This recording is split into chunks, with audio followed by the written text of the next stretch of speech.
मित्र हो, मी माझ्या गावातून सुरुवात केली किंवा आजूबाजूच्या गावातून सुरुवात करून असे ऑब्झर्व केले, की माझ्या गावातले तरुण किंवा तरुणी ह्या चांगले शिक्षण घेऊन आहेत. कोणी इंजिनिअरिंग केलेली आहे, कोणी डिप्लोमा केलेले आहे, कोणी ITI होल्डर आहे, तर कोणी BA, BCom, BSc सारख्या चांगल्या डिग्री घेऊन आहेत. पण आज ते सगळे बरेचसे त्याच्यामधले तरुण आणि तरुणी हे बेरोजगार म्हणून नोकरी नसताना घरी बसून आहेत.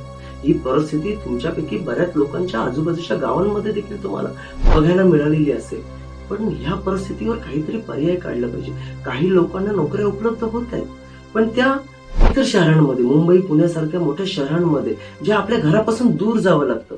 काही त्याच्यामधले जे तरुण आहेत ते अशा दूर ठिकाणी जाऊन आपल्या कुटुंबापासून दूर राहून नोकरी करणं पसंत करतात. तर काहींना ती पसंत नसते. कारण जर चांगले शिक्षण घेऊन इंजिनिअरिंग किंवा डिप्लोमा सारखी डिग्री घेऊन आपण चांगले शिक्षण घेतलेले आहे आणि आपल्याला कुटुंबापासून दूर जावे लागते, कमी वेतनामध्ये काम करावे लागते, ज्या वेतनामध्ये आपले दैनंदिन खर्च देखील भागत नाही. मग असे तरुणी या कमी वेतनामध्ये काम करणे पसंत नाही करत आणि ते बेरोजगार म्हणूनच घरी बसतात.